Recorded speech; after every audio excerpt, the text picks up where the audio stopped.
ओम शांति। आज की मुरली।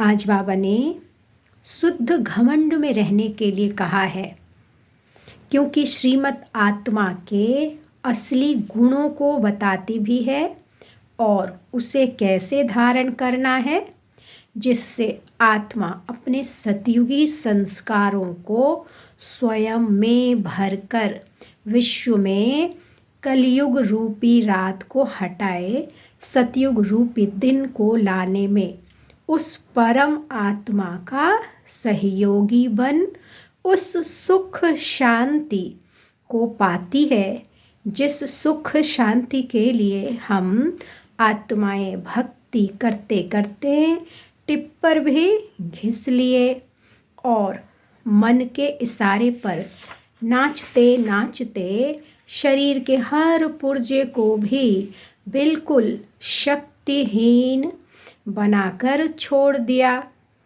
अब समझने और सोचने की बात है कि यदि भक्ति में इतनी शक्ति होती तो क्या हम जो परमात्मा को पुकारते हैं कि हे पतित पावन आओ, पावन बनाकर दुखों से छुड़ाओ, तो क्या वो हमें हमारे दुखों से नहीं छुड़ाएंगे?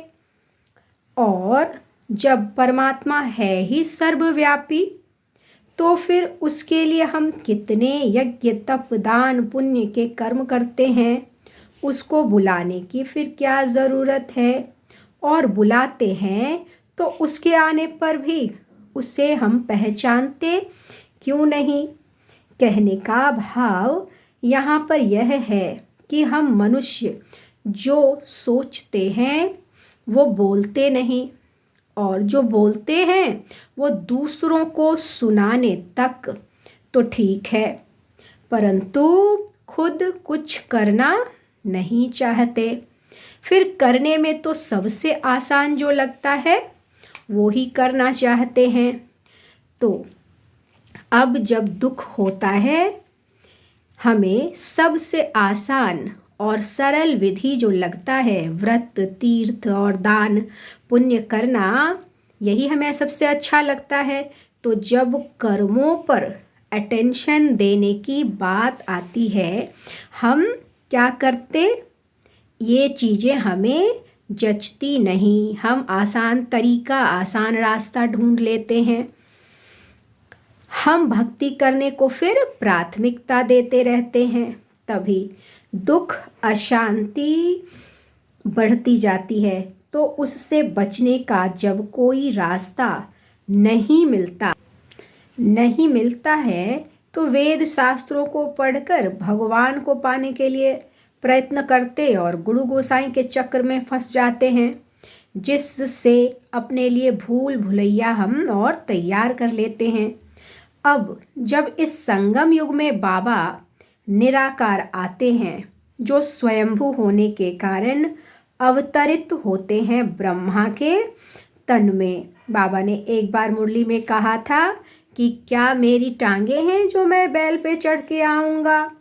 तो भगवान वो जो कभी भी अपवित्र नहीं बन सकता और जिसे पूरी दुनिया माने, निराकार को ही अलग अलग नामों से हर धर्म में माना जाता है। अगर ऐसा नहीं होता तो हर धर्म की आत्मा अपने धर्म स्थापकों के बताए हुए मार्ग पर चलती रहती और कभी भी कोई दुख अशांति फैलाने के कार्य में शामिल नहीं होती, क्योंकि धर्म पिताओं ने तो हिंसा नहीं सिखाई। फिर भी हर जगह हर धर्म की आत्मा आज प्यासी भटक रही है, तो उनकी प्यास को ज़रूर निराकार ने बुझाया है। तभी तो श्री कृष्ण जो नेक्स्ट टू गॉड हैं माने जाते हैं, जो 16 कला संपूर्ण सर्वगुण संपन्न मर्यादा पुरुषोत्तम संपूर्ण अहिंसक संपूर्ण निर्विकारी और अद्भुत सौंदर्य के मालिक हैं, फिर भी श्री कृष्ण के रूप में दुनिया उनको पतित पावन नहीं कहती, परंतु शिव कल्याणकारी परम धाम वासी निराकार परमपिता परमात्मा उनको वो क्या करते जो हमें आकर साथ ले जाते हैं। सर्वशक्तिवान कौन है? शिव बाबा ज्ञान सूर्य बनकर घोर अज्ञान नींद से जगाए घोर सोझरे यानी सतयुग रूपी उजियारे में ले जाने वाला है। तो ब्राह्मण देवी देवता और क्षत्रिय धर्म की भी बाबा स्थापना करते हैं। बाबा जब आते हैं तो 3 धर्म की स्थापना करते हैं। इस अंतिम समय में कलयुग के अंत में आते हैं तो हमको शूद्र से ब्राह्मण बनाते, फिर देवी देवता बनाते हैं और त्रेता में क्षत्रिय यानी 3 धर्म की बाबा एक साथ इस संगम पर स्थापना करते हैं।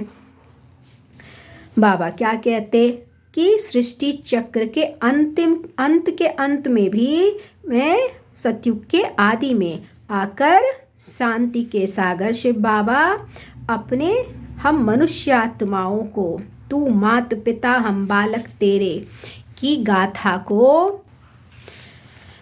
तू मात पिता हम बालक तेरे के गायन को सार्थक कर पाते हैं।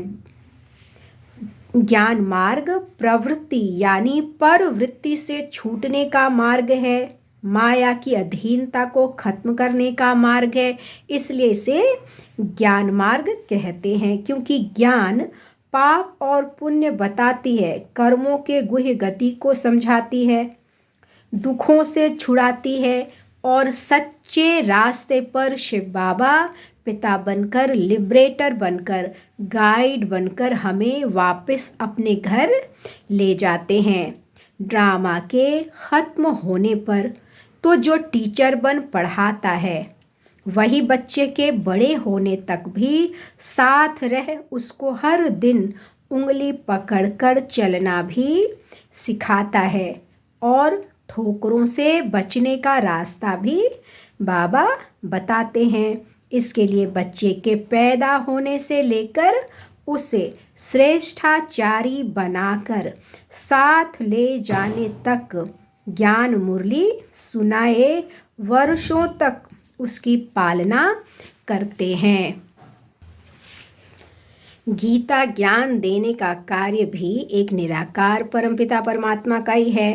तभी ऐसे पिता की संतान शांति की शक्ति से निमित्त बन असंभव को संभव कर निर्माण के कार्य करने वाले सच्चे सेवाधारी होते हैं और वही योगी तू आत्मा भी होते हैं।